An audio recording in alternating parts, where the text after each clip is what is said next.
Welcome to this reflection on Gifts of God to Humanity, Part 1. Whether these Baha'i writings are familiar to you or you're discovering them for the first time, this session invites us to pause and consider a simple but profound question.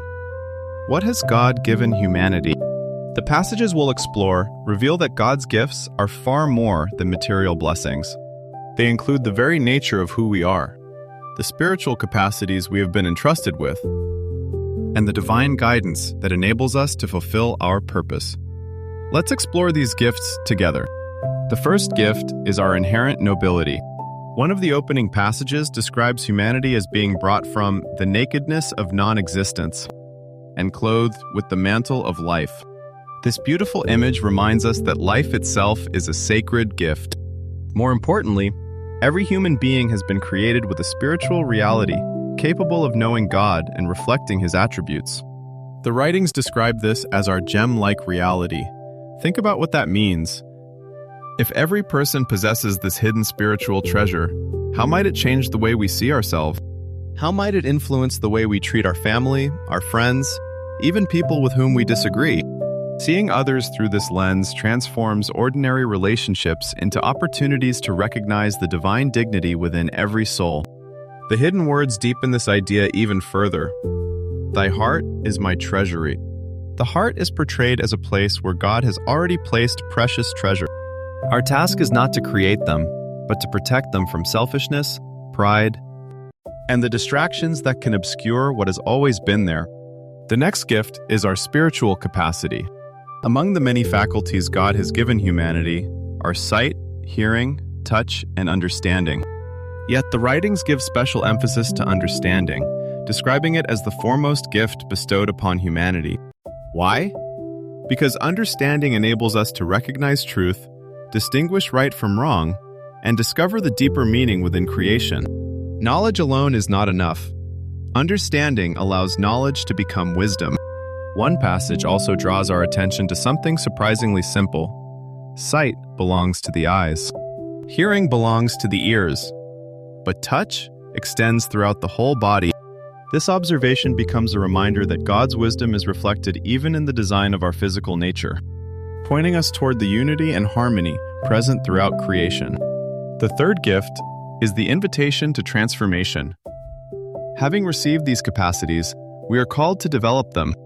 The writings use three memorable images from nature. Be as submissive as the earth. Be ablaze as the fire. Be light as the breeze. Each image teaches something essential about spiritual growth.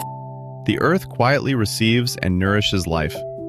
In the same way, humility prepares our hearts for spiritual growth. Fire gives warmth and light. It burns away what no longer serves us. Likewise, the love of God can awaken hearts that have grown weary or indifferent. The breeze moves freely, unhindered by unnecessary weight. It reminds us that spiritual progress often requires detachment from whatever prevents us from drawing nearer to God. These are not abstract ideals. They are practical qualities we can cultivate every day in our work, our relationships, and our moments of quiet reflection. Finally, the writings direct our attention to what they describe as God's greatest gift. Beyond all the capacities placed within us is the gift of divine revelation. Our abilities are precious, but they require guidance. The teachings revealed through the manifestations of God illuminate the path before us and help our spiritual capacities reach their fullest expression. One passage beautifully describes revelation as the bread which cometh down from heaven. Just as physical bread nourishes the body, divine guidance nourishes the soul. It gives meaning to our lives, direction to our efforts, and hope for our journey. As we conclude this reflection, one final passage offers deep reassurance. Unasked, I have showered upon thee my grace. Unpetitioned, I have fulfilled thy wish. Before we have done anything to deserve these gifts, they have already been bestowed upon us. Life, a noble soul, the capacity to understand, the opportunity to grow, and the gift of divine revelation. These are reminders that God's generosity comes before our response. Perhaps the question we carry with us today is not simply, what has God given us? It is, how will we respond to these gifts? That question naturally leads us into part 2. where we will explore more deeply the inner reality of the human soul and humanity's spiritual destiny. Thank you for joining us, and I look forward to continuing this journey together in the next reflection.